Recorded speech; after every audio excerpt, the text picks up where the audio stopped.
Surviving Reality contains explicit content full of snark and sarcasm that may not be suitable for all audiences. Listener discretion is advised.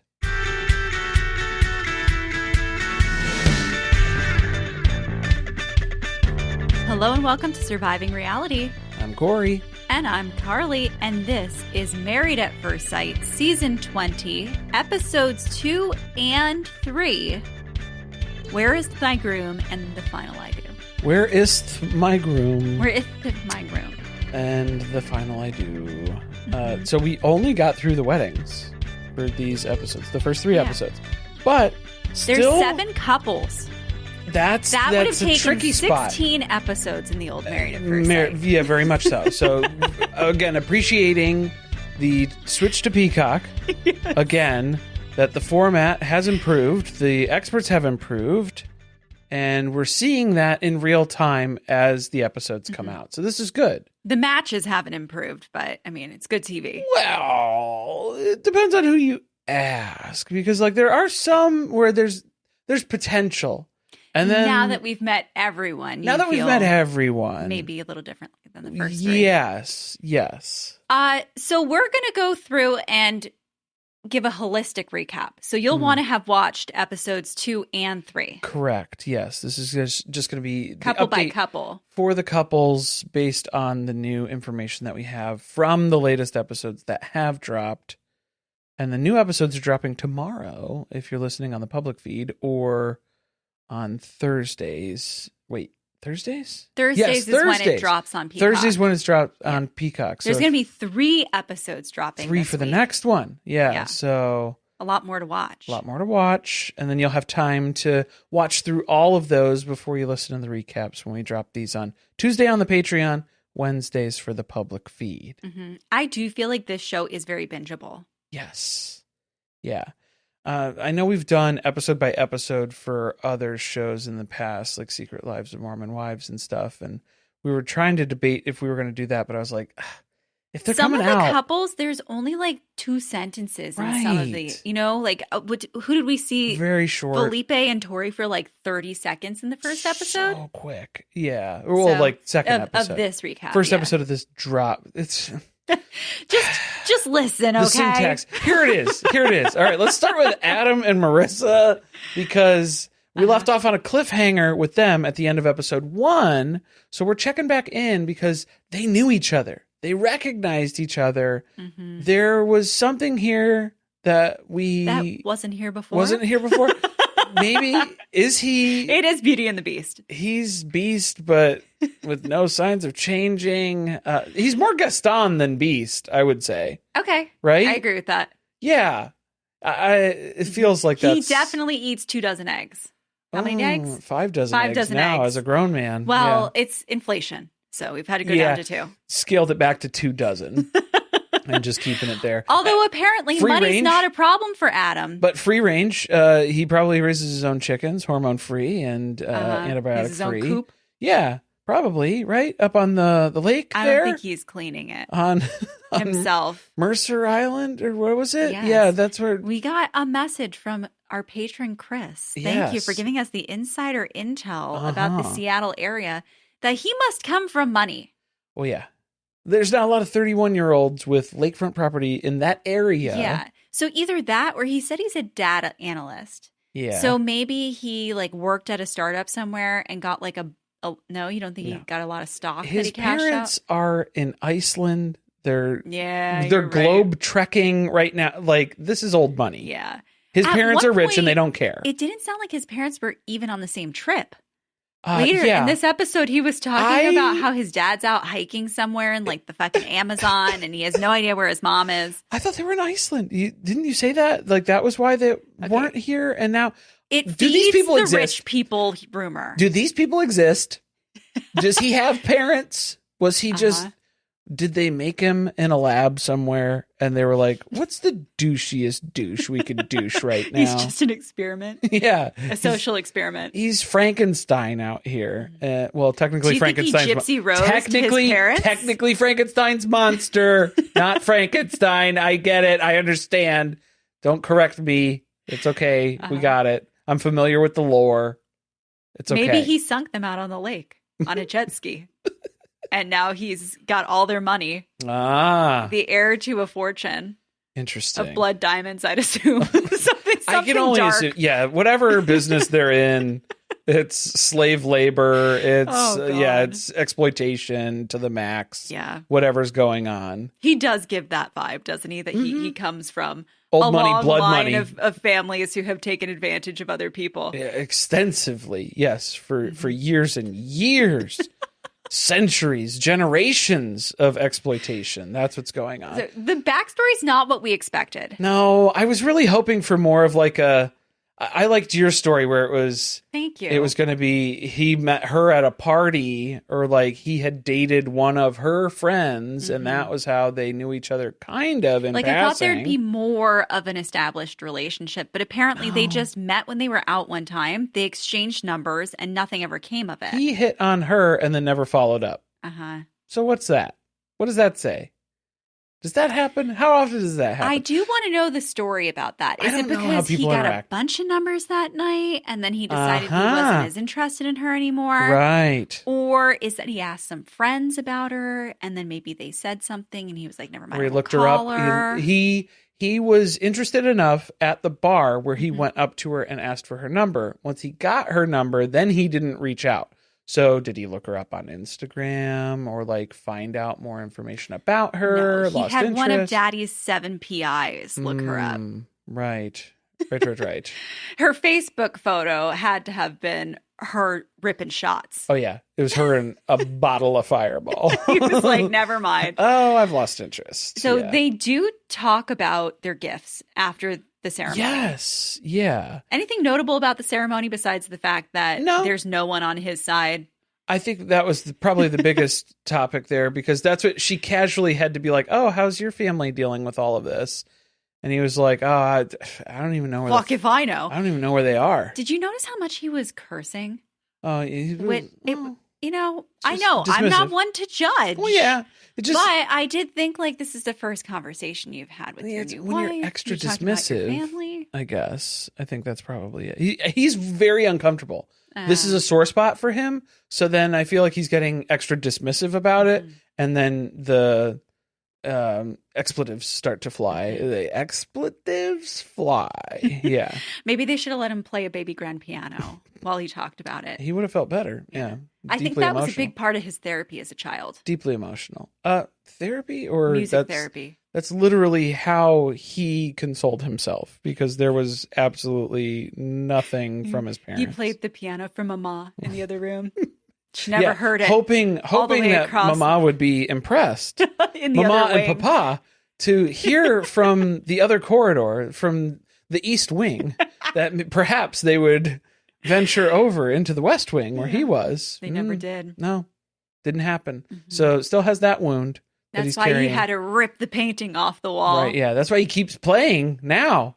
Still, even when nobody asks him to play, he just keeps playing. But she asked about the gift. She was like, hey, I gave you like a nice little bottle of Maker's Mark. Did you enjoy that? And from my personal stash. Personal stash. So did you enjoy that? Or no, I threw that away. I did not partake. Yeah, he does say that he doesn't drink, which at first I didn't catch him saying. I was like, are you not going to ever admit that? You need to disclose this. Yeah, this is important information. Now, I'm very concerned about this because I'm not sure. Do you just not drink for your health? Or do you have a problem with alcohol? The jury is still out on this, because we were talking about this on the Discord a little bit this week too. Because some folks were like, well, he is very vehemently against drinking, no drinking policy at all. So that could be, he was an alcoholic, and then now it is like, I do not touch the stuff. The Mama Plath plan. The Mama Plath plan. No one around me can either. No, and I will not be doing any of that in the vicinity. So is that the strategy here that's in play? Look, the way he talked about it, though. Yeah. In the first episode, we heard a lot of descriptions being thrown around of health concerns, inflammation in the body. My body's a temple. Cancer, other terrible diseases that you can suffer from ailments that it causes. So it was a lot of like very manosphere. I'm telling you, he looks-maxing. got there through the wellness channel. Yes. Like there is a way that you can end up red pilled. And one of those ways is through like being into fitness, nutrition, CrossFit. Like that has become gateway.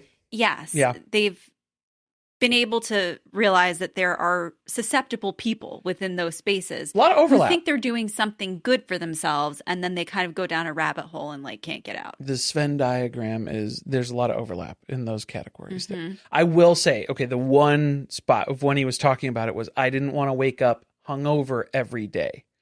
I didn't want to wake up hungover every day. That sounds like an alcoholic. Well, that sounds like if you start drinking, you can't stop.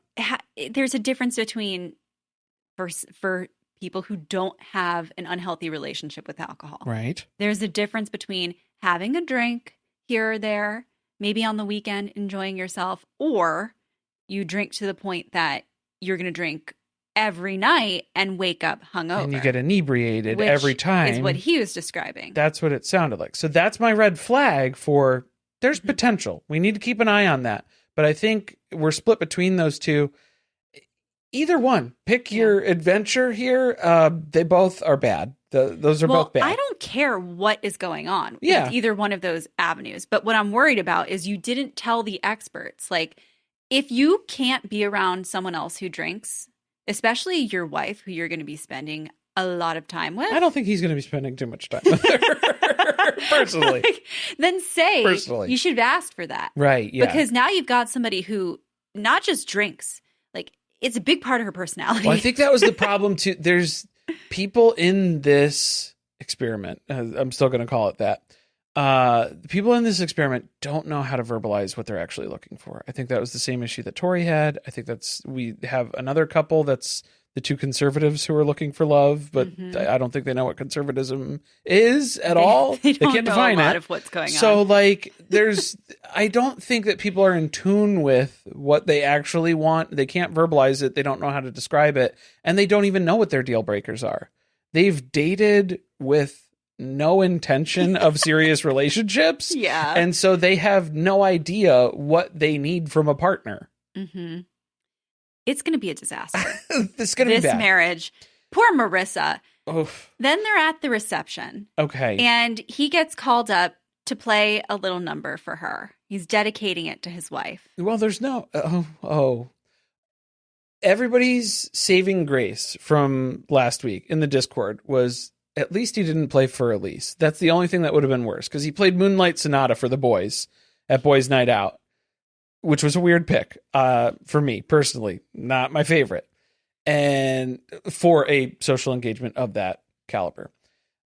For a wedding, for your wife, you're playing Beethoven's For Elise. I don't know. Not great. Not a good look. And then You didn't play just one. Okay, so here's the other problem. He doesn't stop. He doesn't stop. Nobody asks him to keep playing, but he continues playing. So then we go right into Chopin. Choppin', I think, as Marissa would probably say. Would know, yeah. My friend had a girlfriend in college so we listened to classical music. There were composers that we would study at the time. Claude Debussy is a composer that we were listening to. And the girl at the time, God bless her heart, was letting us know that one of the bands that you like is coming to play soon at this venue. And it was like, wait, who? It was Debussy. Kept telling us about Debussy. So that has become a long-standing joke, is that trying to connect, and it's like, oh, I think Marissa would be letting us know about the Debussy concert that's coming up. And the nearest bar to the venue location, because she'll meet you there beforehand. Okay, so here's the part for me. While Adam is completely oblivious to the fact that he's playing concerto after concerto to a room full of people who do not really care what's going on, have no interest in what he's actually doing. This is a room full of strangers too, because not a lot of people are here to support him. There's a lot of her friends. That makes it even weirder. That makes it weirder. So the thing that I was catching was Marissa's just more so impressed, not so much by like, the musical prowess of what's going on, just that he can remember all the notes. That's a lot of notes to remember. She has no idea what he's playing. She's no clue. No frame of reference for what this is. No appreciation for this. This is pearls cast before swine, because there is no appreciation for what is actually taking place here. Would not be able to clock that. Her friends are laughing. Are they laughing at Adam and his obliviousness and what's going on the full display of it's the Adam show now? Or are they laughing at Marissa because they know this is not impressive for her? They're laughing at her, I think they're laughing at Marissa more than they're laughing at Adam, because Marissa's trying to enjoy this to the best of her ability. Mm-hmm. She has no idea how to appreciate this. They already know he's not her type. Yeah. But he's physically her type. Okay. So she's going to pretend that all of these other aspects of his personality are her type. Because you seem to be very convinced that they will be banging tonight. Oh, 1,000%. That this is not going to be an issue. If I had to put money on who actually fucked on the honeymoons. Okay. It's not even the honeymoon. It's not the honeymoon. It is the wedding night. The wedding night. He will bang her. Okay. Even if he's not that into her. Well, yeah. And he's not. I don't think he's not that. I do think he was attracted to her when he initially met her in the bar. And then he lost interest. As soon as he found out a little bit more about her, he was like, the more she talks, you can tell that he's just like, okay, she is... incompatibility. She's devoid of much thought. Well, that should be... That's what he wants. He wants an empty vessel to just reflect his own life back at him. That's what he thought he wanted. So then that's where it's like, is that what you wanted? No. I don't know, man. Yeah, so now we're going to have to double check on that. I do think he would be threatened by a woman who, if he sat down, knew what he was playing and had a comment about it. Oh, yeah. Where you messed up the transition on the Allegro, and it's like... absolutely terrify him. Yeah, he wouldn't be able to deal with that. Because any form of criticism, it's going to sound like his mom. That's what he's going to hear. That's what he's going to hear in his head. What did you think about the bridesmaid's speech? I don't even remember it. So... this entire episode was awkward because everybody had someone come up and give a speech about them. And I felt like it was roast after roast after roast. It was a roast. Yeah, because then Marissa had to keep looking over and she was like, nah, she was talking about how she loves to nap. Yeah, naps are like the crux of her day, and you have to plan around that. And then eat macaroni and cheese from the microwave. All the things that he has already said are a nightmare to him. Oh, and they were part of the speech. She had to lean over and tell him, like, "Oh, that's not true. That's an exaggeration. That's not accurate. This is." It is. Oh, it's true. It's true. But it doesn't fit the. I already got to read that you're like not into that. So I'm exactly. I'm trying to still shape that mold around what your likes and interests are. I can't wait to see the honeymoon with the two of them. Well, they're not going to be reading on the honeymoon. Yeah, that was the other thing too, was that he was nervous with the gift, the book, mentioning that he was like, "Are you one of those people who can just like read all weekend or something?" It's like, that would be concerning. That's like a red flag, because once you read books, you start forming thoughts and opinions. Are you one of those people who sits in an ice bath all weekend? Because I'm expecting it to happen. Probably. Well, I don't think you can all weekend, but like I think he plans his weekends around when the ice bath is going to happen. Yeah, definitely. He has a lot of training in his life. He keeps telling us that. Yes, a lot of training. Mm-hmm. I predict on the honeymoon, she will do a lot of things that she does not want to do because she's pretending to be an entirely different person than the one she is. How long? How long do you think she's going to hold that up then? Like not long, because if they start spending time with the other couples and we get her in the same room as Felipe, oh boy, there's going to be a party. Yeah. Why didn't they pair Marissa with Felipe? Because they'd be completely out of control. But wouldn't that be great television? It probably would be. Wouldn't that be? I think they would be drunk in his parents' restaurant at 4 a.m, eating all the desserts. I think so. Yeah, yes. Just living life napping in the middle of the day, missing their shifts. Napping, whatever. Responsibility. Who cares? Yeah. I'm here for the cake and I'm here for the drinks. And that's what we're here for. And that's what brings us to Felipe and Tori, because his groomsmen and his sister give their speeches at the reception, because we already saw the ceremony and we got to the reception a little bit here. And their speeches were less roasty, more ominous, I think. There was like they were too honest. There was like a heat of warning that was happening, and a transfer of responsibility of like, good luck. He's your problem now, because I'm not going to make sure he gets home now. If you can deal with his laugh and all of his dance moves, the dancing, more power to you, girl. A lot of dancing were the warnings here. His groomsman, who I think was the only friend he had who was capable of staying sober long enough to give a speech, talked about how they've done so many things together. Felipe's up for anything. Literally. If it's a sweaty dance party in Brazil. Or, some weird hippie thing in San Francisco. We just like go places and do things. As long as there's a bathroom, he's ready to go. You're good. Yeah. He'll do coke in all those bathrooms. Well, that's what I was going to say is it's like, well, yeah, when you meet people and you're doing drugs, then, there's a lot of adventures that you get to go on. You tend to be open to a lot of new experiences. There's a lot of experiences that you aren't prepared for that just sort of happen as part of that. And so it's an exploration. It is something that happens over time, I suppose. And that's what they were doing. But like, is this going to be sustainable? Absolutely not. Like, this relationship has no chance whatsoever. I think it's going to be fun for Tori. She's going to let loose for a little bit. He's going to be able to draw her out. There is like a secondhand intoxication that happens from Felipe just for the amount of substances that are in, on, and around him. So coming out of his pores. Yeah. He's going to start sweating. The lack of the clothes and the wardrobe adjustment throughout this episode for Felipe, where it was like, you could tell where he went to the bathroom because the jacket's off, the shirt's untucked, the tie is off, the buttons are unbuttoned. We're just...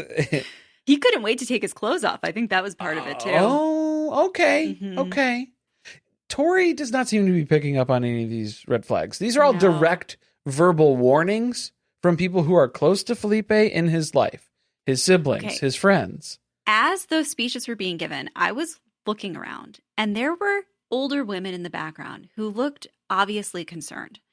I don't know who they were related to. Right. But there were other people that were picking up on the fact that the things that were being said were not as good as the way they were being said. Doesn't sound great.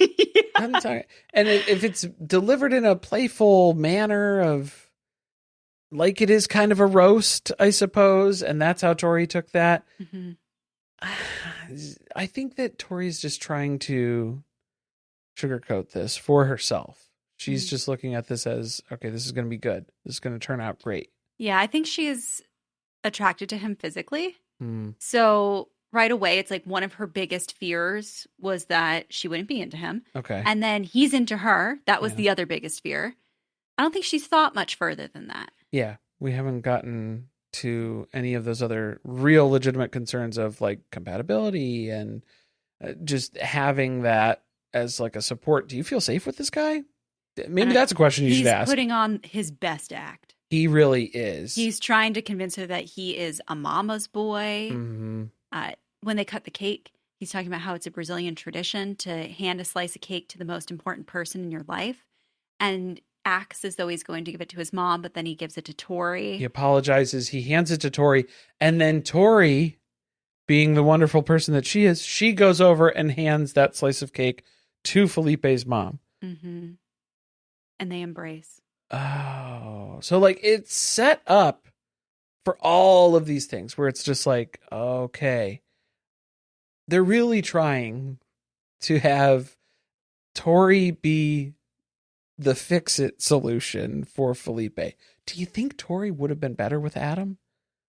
No. Because if you had Marissa and Felipe, then you Okay. flip the I other. don't think anybody deserves to be paired with Adam. That's the problem. But do you think that Tori would have been able to be like, dude, dial it back? I'm not sure if she's a pushover yet. Okay. I mean, we haven't seen enough. I don't know if she's I don't want to say she's a pushover. She's like super sweet though. I mean, even just with that, like for Felipe to hand her the cake and then she hands it to his mom. But that's what I mean. She might be a little too understanding for too long. Okay. Right. To be seen, though. My biggest complaint about these 2 episodes, not enough Felipe and Not Tori. enough information. Yeah, we're still trying to calibrate to what these people are doing because we're not getting a whole lot from them.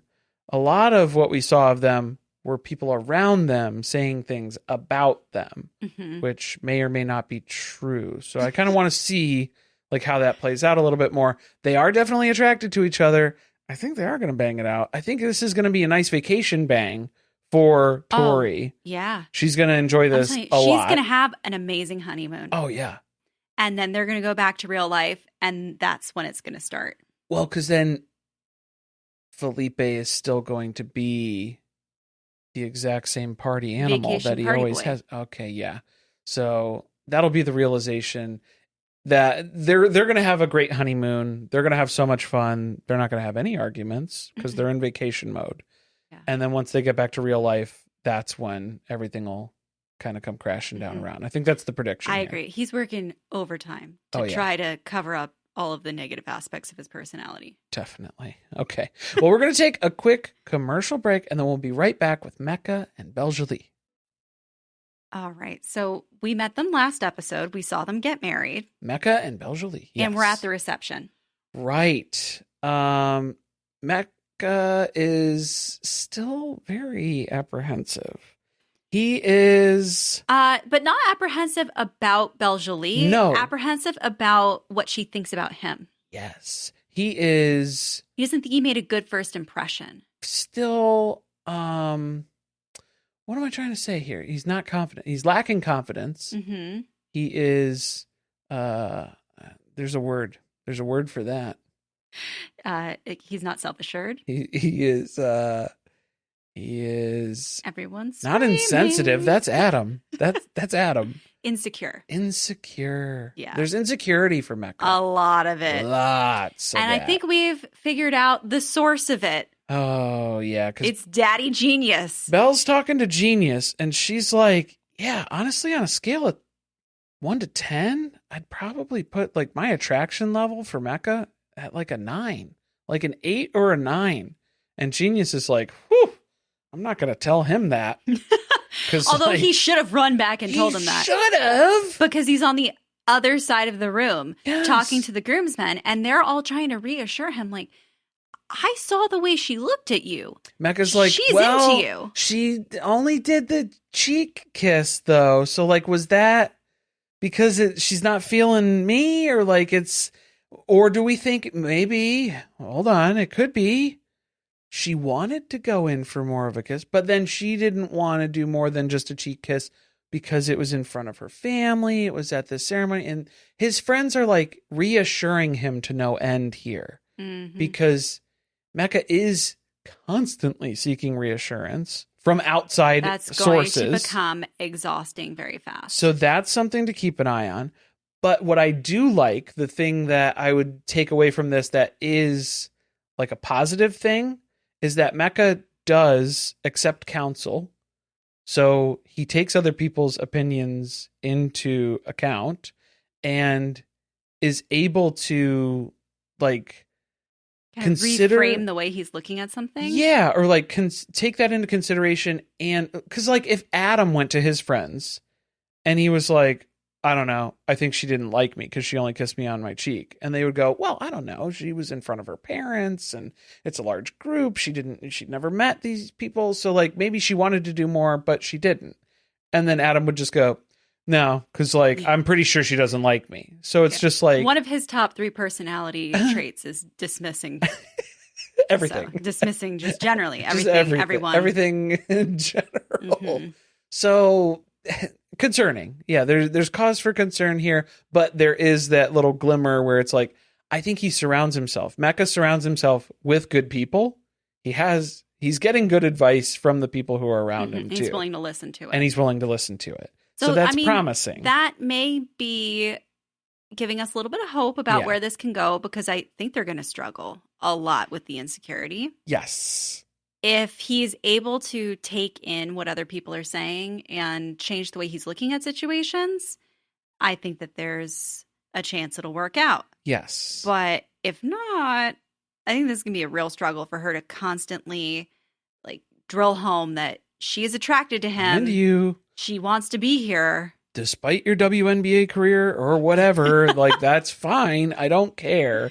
Because, of course, Genius had to roast Mecca on that, where he's gone through all these different career interests and phases of what he was going to do, and tried out for basketball, didn't make the men's team, but he made the girls' practice team. He was so mortified that his dad told that story. Yes. And it wasn't cute. I think we need to stop this. We need to stop normalizing people roasting people at their weddings, but in a way that is meant to embarrass them.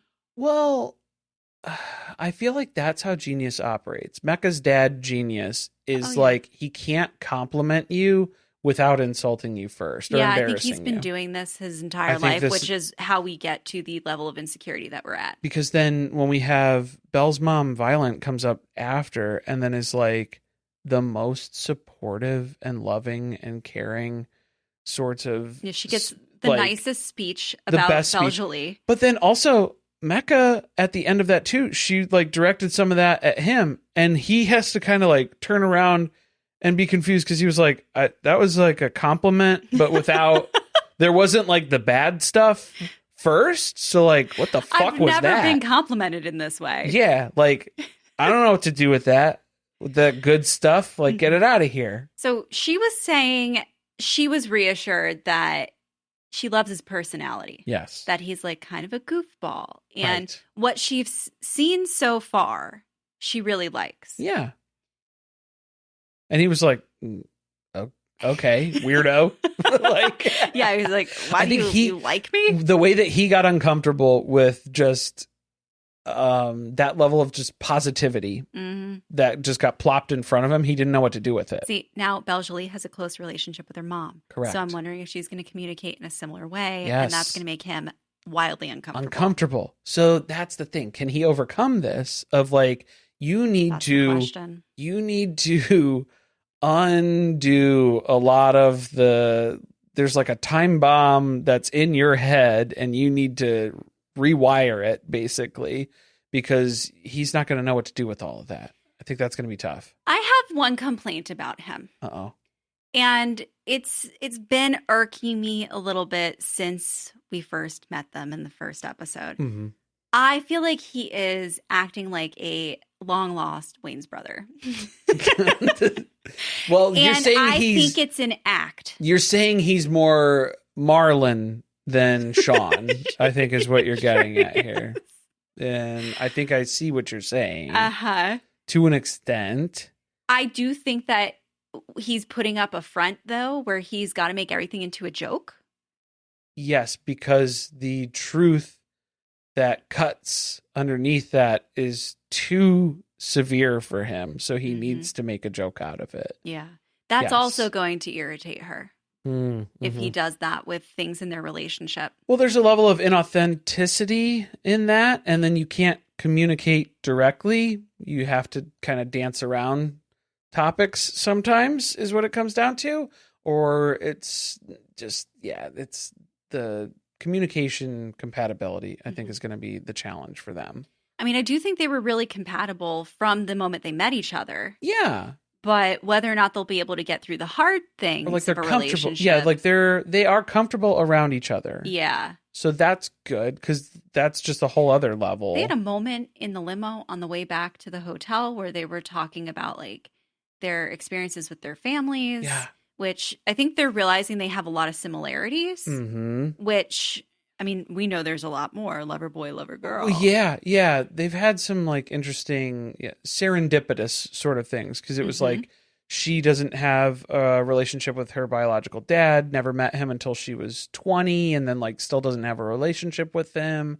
And then for Mecca, he didn't have a relationship with his bio mom. So it's just like there are kind of those, because then that's what he was like, ooh, this is getting like depressing, like the stuff that we're talking about. So it was like they were able to kind of touch on something. Deep conversation very early. Yeah. And they were able to go that deep and then kind of say, oh, but not right now. Like, let's not focus in on that too much because like there is a lot of sadness and pain in there probably. So and like, don't pull at that thread. We got to get back to the hotel because I want to put my booty shorts on. I got to put the booty shorts on. Yeah.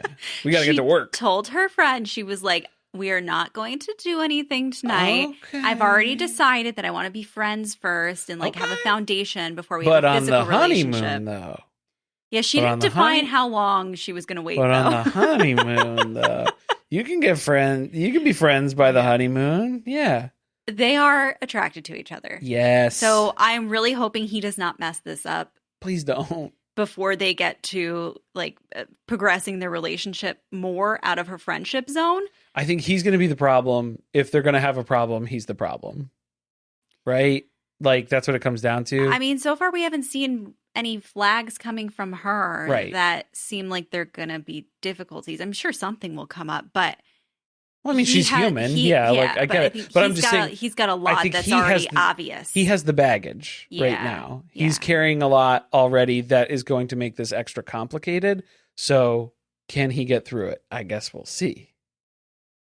All right, our first new couple. Oh, yeah. Nick and Courtney. This is Nick, who was on many other multiple reality shows. So sometimes depends on who you ask. He's been on 1, 2, 3, 4, 5, 6, 7, 8. Who knows? You said no dating shows, but then he has been on a dating show. He has been on a few. Yeah. So he's been on The Circle, Perfect Match, The Voice, The Floor. I don't know what that even is. If someone approaches him and says, would you like to be on this reality TV show? He's like, yes. Sure, sign me up. Okay. He's trying to get I'll audition. Do you audition for them? Or I think they just check your follower count and then they're like, okay. Yeah, I guess he's doing well in that space. We'll see you there. But these are two oblivious conservatives trying to find love. Okay, that was the matchmaking. The matchmaking process for this was wild to me. I think these are both two people who they were trying to say, "Oh, I'm like mostly centrist on things, but I lean conservative for." I think Courtney tried to say, "I lean conservative for financial stuff," and then Nick was like, "Oh, I'm kind of economically." Except she didn't say it that way. No. Economically. I'm pretty sure is what she said. Well, she didn't know what happened on January 6th, so Paul had to clarify that for her. We need to drill down into that. So, because Paul's like, well, give me a scale. Because if you're saying like you're fiscally conservative, let's put that on a scale from 1 to 10. Well, I think she was just saying in that conversation, I think she was just saying conservative. And he was like, there's a scale of that. So he throws out, from January 6th to... As one end of the spectrum, and then we go, from there. And she was like, what was that? What happened on? I don't know what happened. You'll have to remind me of what happened on January 6th. Okay. Either she does nothing but count her macros and work out in the gym and is completely unaware of what's going on in the world, which I feel like is kind of hard to, like, I almost think you have to go out of your way to avoid knowing what's going on in the world. Since 2021, you haven't got word of what happened that day. No, I think there's a lot of references that fly around for Courtney that she doesn't know. Yeah. She doesn't understand when people say things and she doesn't know what that means. It just made me suspicious, where I was like, do you really not know what happened? Or is, part of your alibi? You think she was there? You need to act like you don't know what happened. You're saying that she was there. I'm not even aware of what happened that day. Yeah. What do you mean? I was in the gym all day. Mm-hmm. Right. I was lifting. I was preparing for a bodybuilding competition. Pretty sure it was leg day. I remember. Yep. Definitely. Now, he can't even explain what he means when they're like, okay, well, what is an example of something that you have conservative viewpoints on? Oh, because he was saying, I'm mostly conservative, but I do lean liberal on some topics. And they were like, do you have an example of some of those topics? And he was like, I can't think of any. It's like, you can't think of any? Not a single one. So you don't actually feel strongly enough about anything that you can like name it top of mind. That, or he doesn't know what those things are. Oh no, I think he knows. He doesn't want to say it on TV. Okay, that was the other part that I was going to get to, is that he doesn't want to say. Conservative on I want to stay at home wife. I lean liberal on if I get a girl pregnant on accident, I'd like her to have an abortion. But I don't want to document that and say that on camera. I can't come out and say that. Like a real conservative, I don't want it documented. I'm glad that we're finding people who have similar viewpoints. Right. I mean, even though it seems like they don't know what they are. But we're matching them together rather than matching people who clearly would have issues with each other just based on those few things. Clueless centrists, then, I guess, is what we could call them. I mean, are these two people just so into themselves and what's been going on in their personal world that they don't pay attention to what's going on? What is that like? What would that just... what a blessing that would be in a lot of ways, probably, right? To just turn your brain off and be that unaware and just shut it down and just not even track anything at all. His biggest fear is that she's going to recognize him from one of the shows that he's been on. Right. Which doesn't happen because I don't think she watches any television. And I think it hurt him a little bit. He was bummed out, even though he said he was worried about it. A little part of him still was like, it still nicked his ego. Oh, she didn't know. But I don't think she watches anything, guys. I don't think she reads anything. I don't think she watches anything. She doesn't engage with media in any way, shape, or form. No. She lives. She studies bodybuilding anatomy. She picks up heavy stuff and she puts it down. I don't know how else to explain it to you guys. That's it. That's what she does. Top to bottom. His friends could not stop bringing up the fact that he's been on other reality shows. A lot of shows. Because again, they were too. That's why they were bringing it up. They're all from the reality shows. And so that was where it was like, okay. Yeah, they just want to talk about how they've been on The Circle. Yes. All right. But then they were joking that, he hasn't been on like RuPaul's Drag Race though. And then Courtney's like, oh yeah, we do stock car racing with my family and stuff too. And it was like, that's not what Drag Race the room fell silent. Well, yeah. Because then her friend who was sitting next to her also did not know what they were talking about.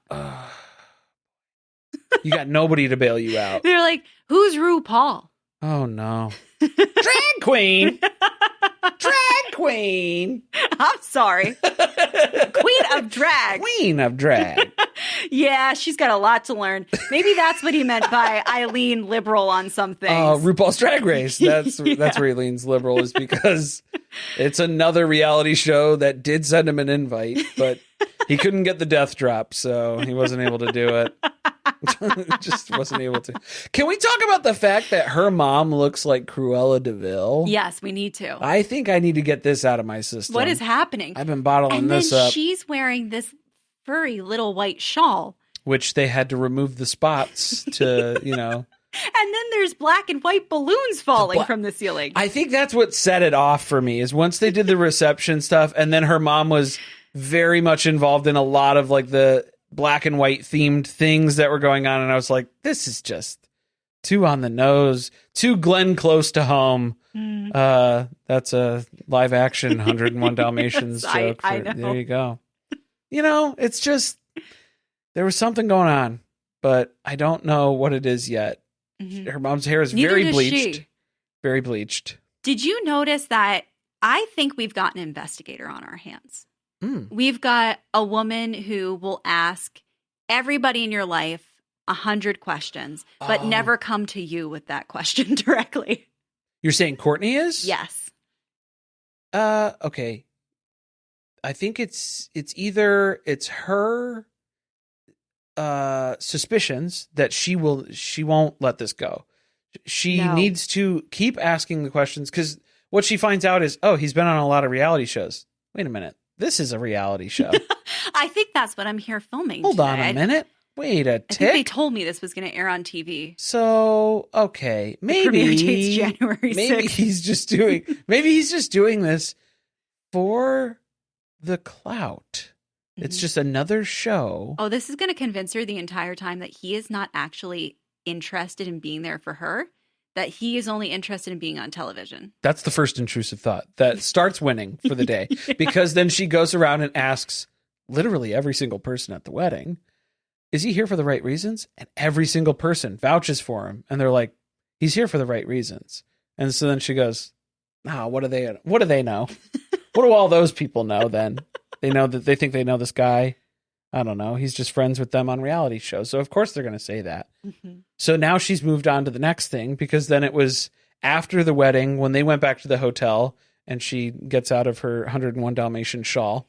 There's, this realization of like, oh, well, it's just going to be starting the countdown pretty much for when he's going to talk to me about how I'm boring and he's all upset with me and is ready to be, calling it quits because it's just the same thing over and over again every single day. The producer was like, I'm sorry. It's been like 6 hours. You've known him? You think he's bored of you already?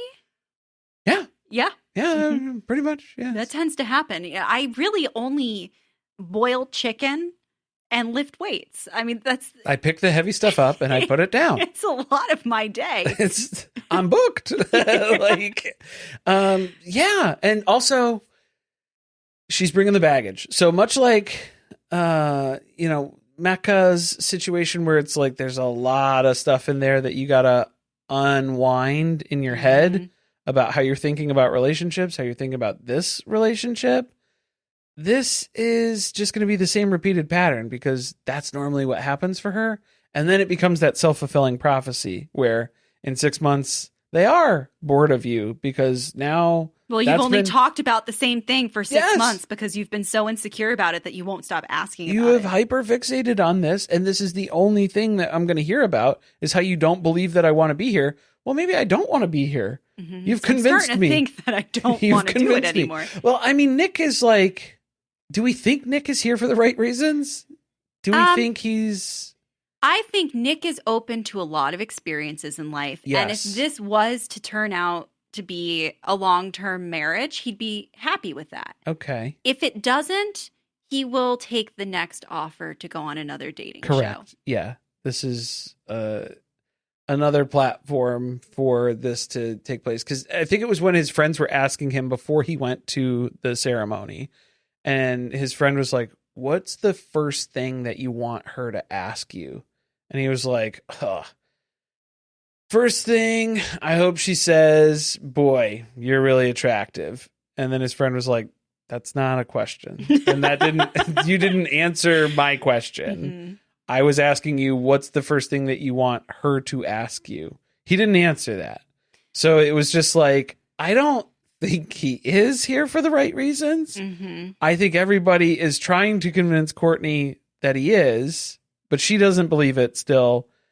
I don't think she would have believed it even if he was here for the right reasons, though. Are you anticipating this is going to be a story where she's going to be gaslit the whole time? Oh, where this is hard. She's made to look like she's being overreactive to this one little fact about him. Here's what's wild. Both will be true. both things will simultaneously be true. He will not be here for the right reasons. Uh-huh. But then her not being convinced of this is going to be separate issue. Mm-hmm. So then Nick is still going to, I think Nick is going to end up looking better because she'll have something that she just can't let go of. Uh-huh. So it's going to fall more on her. It's going to be like a typical story of a woman a crazed woman who just can't, trust. Who can't accept and trust what this man has to say. Believe what he's going to say. Yeah. So it's like, I feel like it's going to be a pretty even split among them. Like, okay. I don't think Nick has good intentions or like pure intentions for being here. Like, clearly the show is a big draw for him. And that's a big reason why he's looking into this. So it's tough to say. I feel like it's going to be more of a 50-50 split, but it's going to look like Courtney's You've off a convinced me rocker. because I'm thinking back to when they sat down and talked to each other for the first time after the ceremony. And I think he straight up lied to the camera when he was like, she is smart. She's beautiful. She's smart. I'm enjoying our conversation. Mm. I don't think smart is like most smartest. most Get a picture smartest. of that. I mean, so far, I haven't seen it. I think we're clueless about a lot about life right now. She works at Oracle. She works at it's tech, big tech stuff. And Mhm. it's like, what do you do? Maybe You're she got not a very specialized coding. job. you're not coding. You're not. Oh, yeah, that was the other thing she was kind of intimidated by, that he went to MIT. She was like, Yeah. oh, so you're like really smart. Big brain, smart guy here. Mhm. Smart stuff. She also keeps doing this weird thing where then she'll confess something. Like Oh. he was like, yeah, I went to MIT. And she's like, oh, so you're like really smart. And then she's like, my family's in construction. Okay. It was like, okay.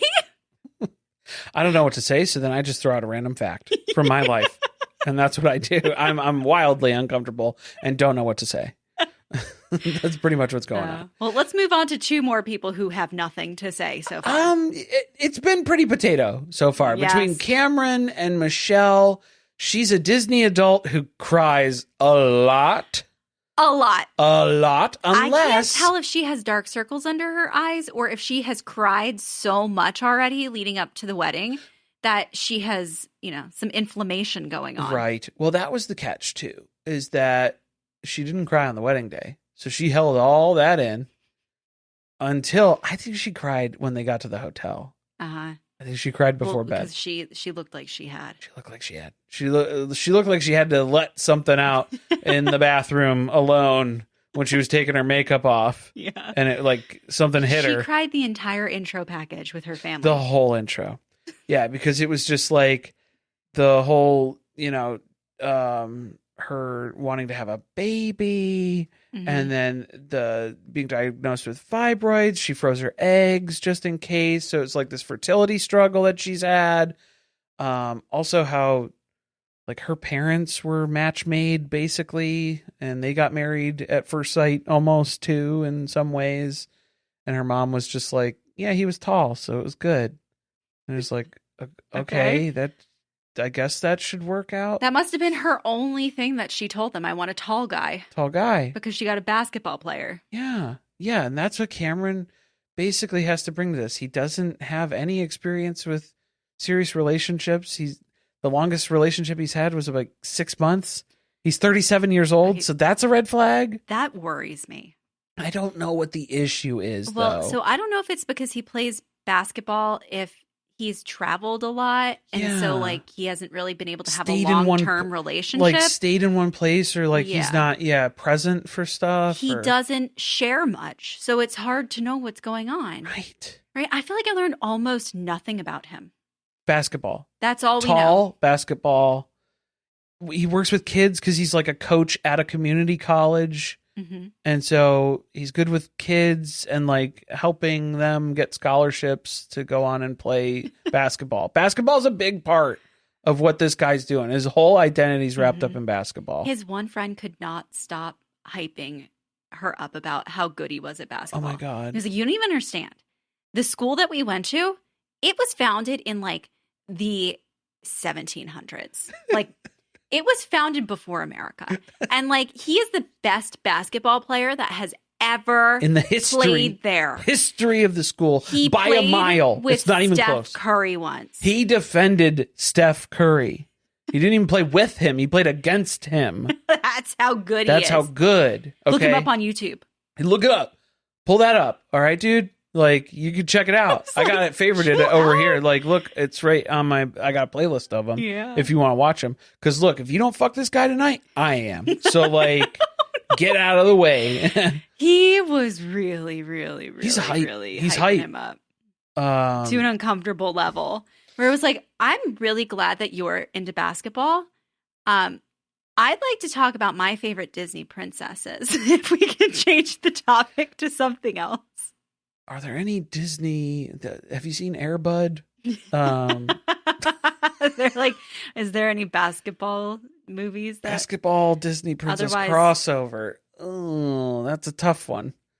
That's tough. When they met at the altar, it was so incredibly awkward. Okay, well, she rode up in a horse-drawn carriage. Oh, yeah. So The wedding was insanity. I think that was a little over the top, to say the least. But she wanted to do the whole Disney princess experience. I do like that something they've changed now that the show has moved hands is I think it looks like the bride and groom have a lot of say in the ceremony and the reception. Whereas they would just create like a turn 'em and burn 'em type wedding venue on the old show. It was the same. And you would just get the same wedding over and over again with a few little tweaks. Yeah. It was literally the same thing, which made it feel like disposable or like, well, I mean, I guess in like a Vegas Little White Chapel sort of way too, where it was just, all right, we got the next crew coming in. So like, you got to get out of here. I think it added to some people's mindset that this wasn't a real wedding. Yeah.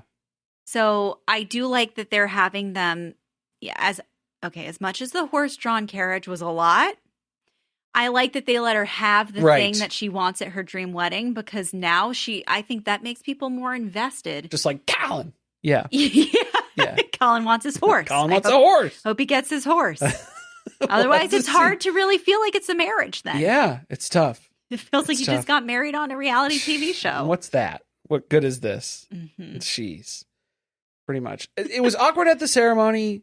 They're up there. It was very quiet. Like, there wasn't the instant chemistry that we saw with other couples. No. They both seemed incredibly nervous. And then her parents, like her dad didn't want to film, but then he was on camera for the ceremony. Oh. So like he didn't want to talk to her before the wedding.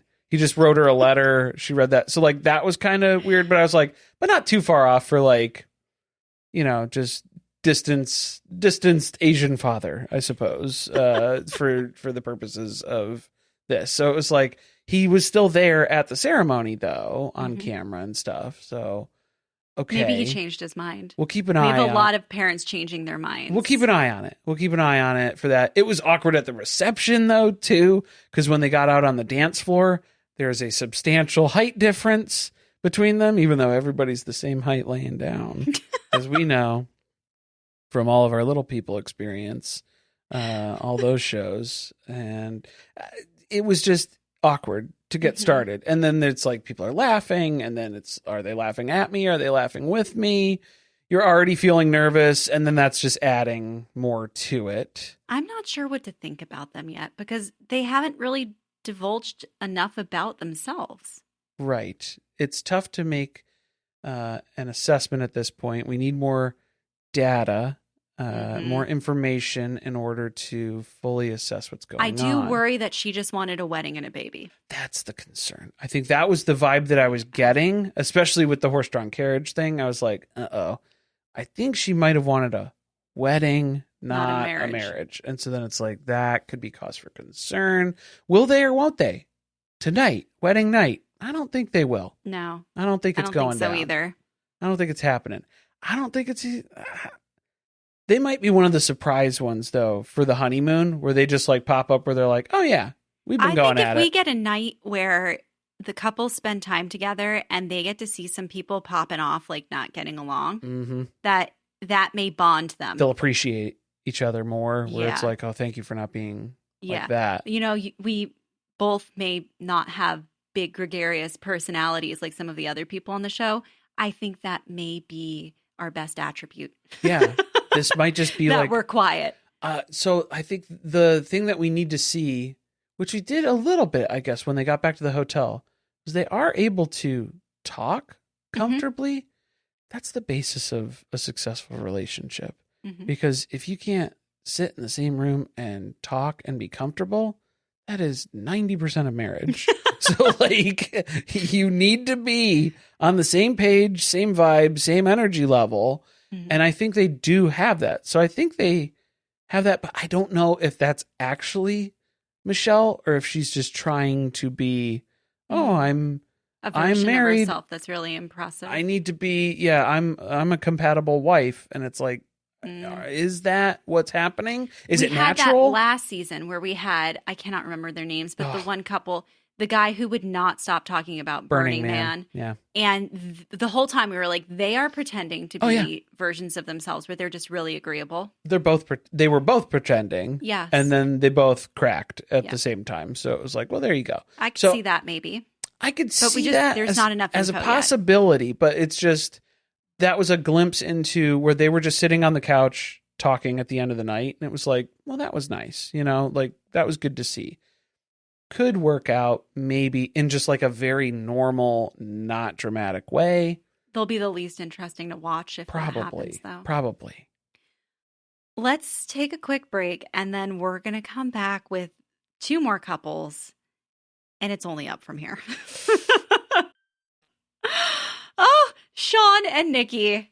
Sean and Nikki. I understand doomed. why there's 7 couples. Doomed. This is doomed. They were like, we cannot leave anybody on the cutting room floor. Oh my We need God. everyone. Okay, so this is our like golden couple. Mm-hmm. This is our golden bachelor couple. Golden bachelor couple, because Sean's 47 and Nikki's 46. So for Married at First Sight standards, these are old maids. This is the ship has sailed. Although not as old as some of the couples we had last season. Right.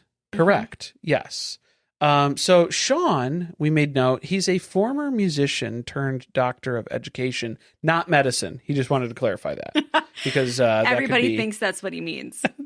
Nikki did too at the ceremony, so he had to immediately walk that back. And just to clarify, my most impressive trait about Sean right out the gate, he's a musician.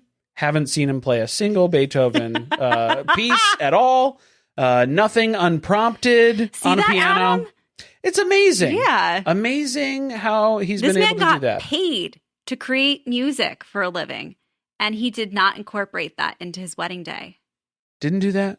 Didn't do that at guys' night either? Mm-hmm. No. Yeah, so little difference there. And tip of the hat to Sean for at least doing that. Holding back. Yeah, holding back and being true in that way. I do hope we get to see like a dueling piano bar situation between him and Adam at some point. Oh, that could be fun.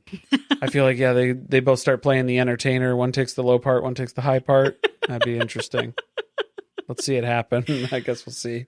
The elephant in the room is that I think production wants us to speculate about Sean's sexuality.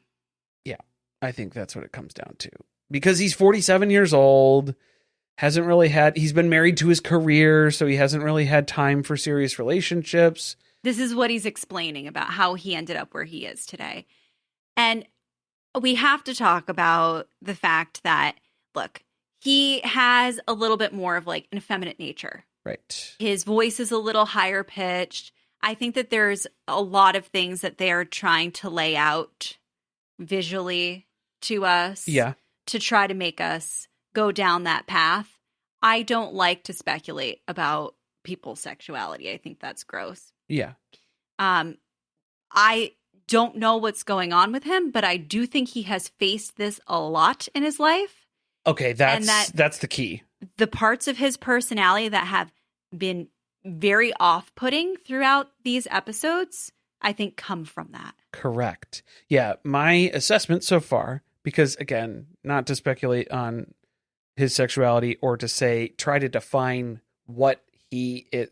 He is what he is. He came on to Married at First Sight to marry a woman. Okay, that's what you're here to do. Cool, man. Like, I get it. That's great. That's where we're at. I think what he has struggled with his entire life, and probably every single relationship, is that he's had women who have given him this, opportunity to address that sort of stuff of saying, like if he's questioned about it or if he always has to defend. So I think what that did was he becomes like a caricature of macho energy, hyper masculine sense of humor and joking and everything as, I'm a sex crazed man. And like, overcompensating because you look at the way that he interacted in the matchmaking process when he talked to the experts. Seemed like a pretty okay, cool, normal dude. Yeah. As far as like regular conversation. Regular conversation. As soon as he meets Nikki, it becomes like highly sexualized. You like put so him- much of what he says. You put him in a room with a woman, a potential spouse, future spouse here, and then he becomes somebody completely different. So he talked about how he lost his virginity when he was 21, and then he didn't have sex again until he was 29. Right. And then he's talked some other ways about women throughout the episode, which were really weird. There's a lot of religion in his family too. It comes from like a long line of pastors and Uh-huh. like, so I don't know if that was like a spiritual thing that he was struggling with of like, losing his virginity at 21 and then not having sex again until he was 29. If that was just like a purity culture thing. Well, they're leaving it open to us to interpret as this is a closeted gay man. Correct. Who didn't have sex again until he was 29 because he's not attracted to women. Right. Like that was what they were That's leaving for us to fill in the spaces. breadcrumb. They're breadcrumbing that. They were breadcrumbing that, yeah. And so then we meet Nikki, who is a C-suite HR exec with $250,000 to $300,000 salary. Mm-hmm. I'm sorry, $250,000 to $300,000 salary is what I need to clarify. That's the requirement she has for her partner. Well, she makes about equal. She makes that much, so then that's what she was like. I'm expecting my husband to, and then the experts were like, that the average take-home salary is like $68,000 in the U.S., right? So, would you be able to come down at all, or like? From a negotiation standpoint, you're making our job really hard. You're making this incredibly difficult. And she was like, I don't know, I guess like 200,000 is probably where we can go. So they're kind of gearing her up to be this like uptight, cold, calculated, sort of unfeeling. I felt like her explanation of that made sense, where she was saying it has been a struggle for me in relationships in the past where if I make substantially more money than the man I'm dating, it becomes a problem. Mm-hmm. That's why I'm looking for this amount of money from a partner. It's not like she's a gold digger who is like, I need somebody who's going to provide me a certain level of security and comfort. It's, I think, partially about emasculating men. Yeah. Which that was something that they were asking Sean about. And he was like, oh, I mean, I've had lots of relationships in the past where the woman that I'm dating has made much more money than me. I was a musician. Mm-hmm. It was pretty easy to make more than, $400 a week, which is what he was pulling in some spots. So like, that was something that he doesn't feel insecure about as much. So I think that was where they were able to kind of we'll see if that bothers her. We'll see if that bothers her. We'll see if that bothers him too. Because if you were okay with it at one point in the past, but now this is like very different, where you have someone who is a career woman who is so established financially. Well, he's also changed his career since then. Right. He thinks that he's on track to become the president of the college that he works at. Correct. Yes. And he's like, I'll be making that much. Which that would be a salary match. Yeah. Yeah. At that point, if he does land that. But when they first get down the aisle, I think a lot of damage was done to Nikki before, like while they were getting ready. A lot of people were talking her up about a tall guy. Yeah. They were building a tall guy in her They were head. like, oh, he's going to be tall. Don't worry. He's going to be over 6 foot. And Sean's not that tall. Why are you reassuring someone of something that you don't know? You don't know that. Yeah. So why did we start like that? We started off. She's not impressed by him physically. I mean, yeah, you can tell she's visibly like repulsed by this man. Yeah. Because he is not 6 foot tall. I was really worried. Like when we saw her reaction, I was like, maybe it's the editing. Yeah. Right? Like they are getting every shot of her where she looks uncomfortable. Uh-huh. She really does not have a good poker face. No, she's an easy read. Yeah, like you can tell what's going on in her head. It's very visible. And everything he says only makes it worse. Correct. Yeah, he's trying to reassure her. Are you breathing? Are you doing that? Like all of the little aside things that he's trying to add in here. And she's just getting more and more turned off.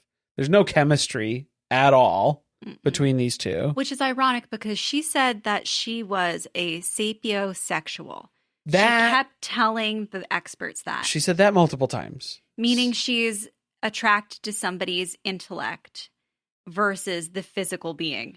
Correct. Which was interesting to me because then I was like, well, that makes sense why she wouldn't be immediately attracted to this person then too. So it could be coming off that way. You think because they haven't had a chance to have she doesn't know anything much of a conversation yet. She doesn't know anything about him. Yeah, she doesn't have a connection with him. I think I'd expect like a little bit more neutral of a reaction. Neutral would have been good because if we're swinging immediately to like bad, then we have an uphill battle too to try and win that back. So it's the sapio part's going to be doing a heavy lift to try and compensate for the physical part. The ceremony doesn't go well. Then they talk to each other after. And for a minute, I thought like things got a little better. Right. The neuroscience stuff. Yeah, she learns he's a doctor. And then he's like, well, I'm a doctor of education. She was like, okay. Yeah. And then he started talking about being interested in neuroscience. And she was like, oh, that's funny because like I majored in neuroscience. Studied that. And so they're going to have something in common that they can talk about on an intellectual basis. Please lean into that. Find more of those things and build this if you can, because they don't really spend the rest of the reception near each other at all. It didn't seem like. It seemed like they were on opposite sides of the room. They were apart a lot. It was like a 7th grade dance, girls on this side, guys on that side. Her friends were kind of harassing her about what do you think about him? And she was struggling to come up with anything positive. Avoiding. There was an avoidance to... She didn't want to say what she really thought. Not wanting to say what the first reaction was. So this isn't looking great. And then the garter toss got pretty cringy, but Pony made up for it.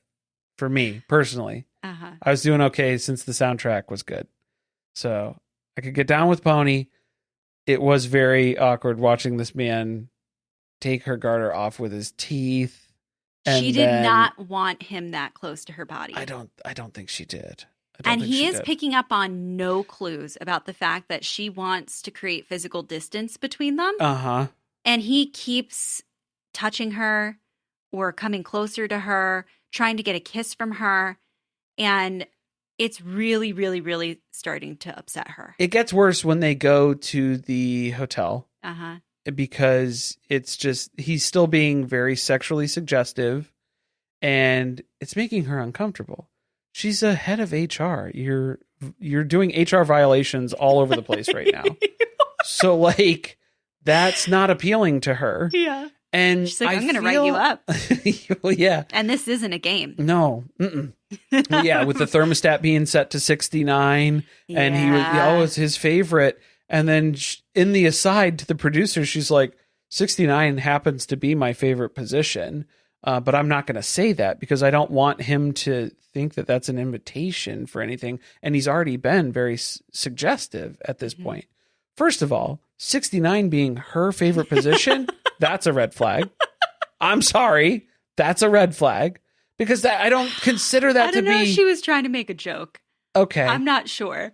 I'm just saying, like, I don't consider 69 to be a sexual position. That's like a foreplay position. Okay. Right? Okay. Technically. You're making me uncomfortable. I'm just saying, HR violation. HR violation.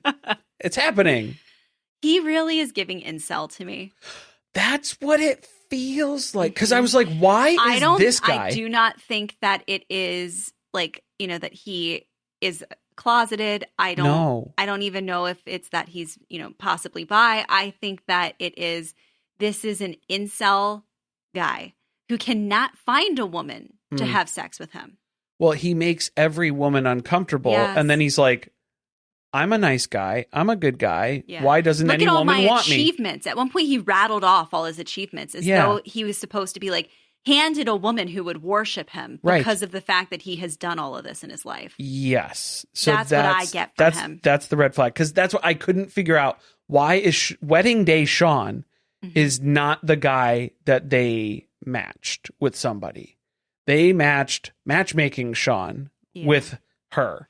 And so that's not who she got. And so what's going to be annoying here is when people are going to look at Nikki and be like, oof, she's a bitch. And she's, she's turning him away. And so, and it's like, he's making her wildly uncomfortable. Yeah. So how much of that was going on in little ways where Nikki was already like, mm-mm. We saw enough of it on camera. Yes. I mean, there had to be a lot more that's what I'm getting at. So I'm on Nikki's side. Me too. For this. I was also thinking about how vulnerable you must feel as a woman coming on a show like this, where you are relying on the people who are producing the show to have matched you with a person that you can be safe around. And we have seen that this has happened on other shows where bad things have happened to women. Mm-hmm. And we find out that they either didn't really research somebody's background or whatever it may be. She has to be thinking he's not paying attention to the fact that I am giving him every signal to leave me alone. Right. He is a little bit too sexually aggressive towards me. I don't like that. And I need to, like she said, create a boundary. Yeah. So to protect herself. Right. I don't think that she's wrong for that. But then that's what he's still so thankful, passive aggressively, sarcastically thanking her for allowing him to sleep in the bed with her. Yeah, that was a dick thing too. Yeah. He should have just gone and slept on the couch. Right. Because it was obvious that she wanted him to. She wasn't. And if you didn't pick up on that and like you didn't offer that as a choice even because you were going to be, bruised ego by that so much that it was going to be offensive to you. Mm-hmm. Then that's a whole other topic to broach as well. Yeah. But I think the other analogy that we came up with was when we were watching this, it felt a lot like Steve Urkel and Laura from Family Matters in a lot of ways. But then for you specifically, mm-hmm. you were trying to equate it to, he's like Stefan Urkel. He's Stefan Urkel. When every time that he tries to say something sexual, or like impress her in that way, he's Stefan Urkel. But so then that's what I'm saying is like Urkel, isn't it? Urkel. It's Urkel. So to respect the lore. So Stefan though is attractive to Laura. So that was where I was like, well, that's where I'll have to disagree because no, but I think she's not. I think in his mind, that is what in he's his doing. mind he is Stefan Urkel. Yeah. But for her, she is Laura and he is Stephen Urkel. Stephen Urkel. Yeah. I think that's what it comes down to. And that's the way that we could summarize it succinctly. Another disaster. I don't think that there's any coming back from what has happened already. No. I think when you start this far in the red, it's a lost cause at that point. There's no ground to make up. That might be why there's 7 couples, because I don't know if 7 couples are going to come back from the honeymoon. If we're going to make it through all of the episodes. If we're going to make it that far. I don't know. But Devin and Caitlin. One left. Yeah, one couple left. Devin and Caitlin. I know. We were like, wait, there's one more? I forgot about them. This was the guy, when I first heard him talk in the first episode, I was like, this guy's going to be a douche. This guy's going to be a total douchebag. You were really not a big fan of him. I was not a big fan of him. He is a rugby player who wants a wife and kid to watch him play rugby. Mm-hmm. That's his main goal for marriage at this point. I don't think his intentions are in the right place, but I don't think he knows that his intentions are in the wrong place. Does that make sense? He's 26 and he's younger. He's talking about how it's like now or never. Like I need to get married now. I'm 26. Bro, there's people on here that are 47. I was like, on this show. You are not old. No. What are you talking about? Not at all. But okay, so as far as matching them up, Devin and Caitlin. Caitlin works remote at a marketing firm. Mm-hmm. That's what else we know about her. She's a makeup artist. She does a bunch of other little things on the side. Yeah. Too. Like every hobby that she's had, she's made that a lucrative business for herself as well. So there's some financial stability that comes from that too. Great. Awesome. This is just an entire relationship built on vibes. Yeah. I'm still confused. Like, I don't think I know almost anything about either of them. I don't understand. And yet it was going so well. This is a chaos, chaos couple. For sure. Like they were designed to be the wild card where it can either go really good or really bad. Good, or it can go really bad. So far, though, it seems to be going really well. There's a lot of stuff that's lining up just as far as their energy, the approach that they have to life. There's a lot of blending that's just going along here. Their families and friends got along really well, Yes, which I yes. thought her dad was going to be kind of a problem. Although I told you when she said that he wouldn't participate in the ceremony because he didn't want to give her away because he felt like he doesn't even know the guy she's marrying. So he can't really do that. Right away, I got the vibe that he was going to change his tune. Okay. As soon as he met Devin. Well, he didn't even meet him. He just like walked up there with his sunglasses on his head for the whole ceremony. No, he didn't talk to her dad at all. Yeah. Until after. But once they had a conversation. Right. And he was talking about all about respect. And he was like, oh, perfect. Her dad, Jeff, jumped up during the ceremony because he didn't walk her down the aisle, but her brother walked her down the aisle. And then that was when Jeff was like, oh, I got something to say. And it was like, sit down, Jeff.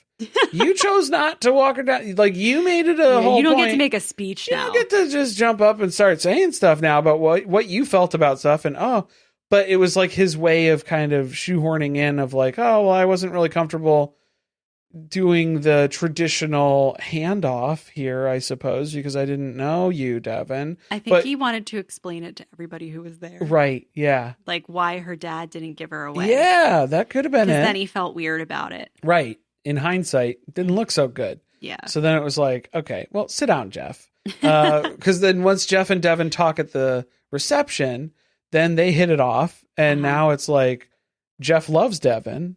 Can we keep him? You know, like, is this going to work out? He gives his second speech of the night.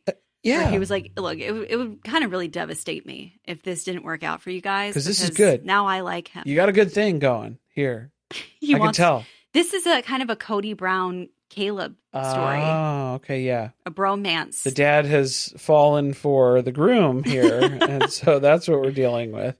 He did not take his sunglasses off the entire wedding or reception, and it drove me absolutely insane. On the head, the haircut too. It's just, it's a lot. It's a lot, but she's into it. I know. She's vibing. They're like right there. Same Mountain Dew energy. One's Live Wire, one's Baja Blast, and they're just having a great time, you know? Their wedding choices were crazy too. But it was on par. The forest green suit. That was a choice. Or was it hunter green? We'll have to have Lydia we'll have to ask Lydia, let us know what the color scheme was on that. They played Pink Pony Club at their reception though. So suddenly I am rooting for them now. I was not on board with this when it first started, but they are wild card bitches. Yeah. They're the wild card couple and I'm here for it now, I guess. That's what's happening. They can't wait to jump each other's bones. I think that's what it comes down to. If they met at a bar, they would have been banging in the bathroom, you know? So it's just like, I feel like it's one of those things where this is big chemistry right out the gate, instant connection. Mm-hmm. Can they form that lasting bond, though? Are they able to? I don't think so. You don't think so? So far, I don't think that they've shared enough that makes it seem like there's depth to this relationship. Can they do that? Yeah. Though? Can they? I don't know. Can they accomplish that? Another one where there just wasn't enough time dedicated to them for us to come up with a real good read. And they are wild card 50-50 still for me. So like, I don't know how that's going to play out. We'll have to keep watching and reassessing based on the information that they give us. But hey, next time on, we're going to get 3 episodes on the drop. So it's going to be 4, 5, and 6. Episode 4. 14 newlyweds head to Mexico to explore their intimacy. All together? Separate? Maybe. I don't know. At a group mixer, the couple spilled tea. So somebody's going to say something.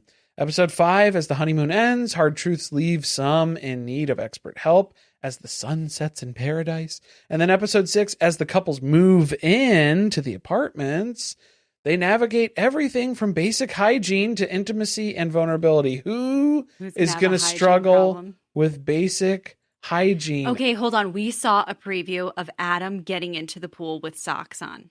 Right. But he was saying, I'm sorry, he didn't say. Marissa was defending him that he has a foot fungus. Which was even worse. Don't get in the pool. Then get out of the pool. Don't go in the pool with foot fungus, Do you sir. think he has a foot fungus, or Because he doesn't wash his feet? I'm worried that he's afraid of getting a foot fungus. Oh, okay. I feel like maybe Devin might have some hygiene stuff, because the other name that jumps to the top of the list for me is Felipe. Felipe, of course. Obviously. Felipe does not wear deodorant. Okay, but he said that he showers 3 to 4 times a day. That's why he thinks he doesn't need deodorant.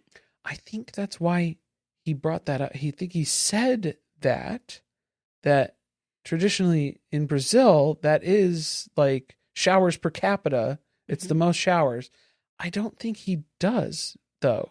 I don't think he partakes. He's so like, he was I don't still know, once every 4 to 5 days, depending on when my bender ends. About all of it's like the after party's still going, man. So I guess we'll have to see. But basic hygiene, I think that's going to be a big topic of discussion on the next episode. If you're enjoying these Married at First Sight recaps, leave us a review. A 5-star review, a little written comment. It helps to get this episode in front of other people. It helps to grow the podcast. Let us know who your favorite couple is, or what your favorite take is that we have so far in the review. Yeah. That'll help it. Yeah, because we really love doing the blind reads on Married at First Sight, so we hope that you're out there enjoying it. Yeah. Thanks for listening. See you next time.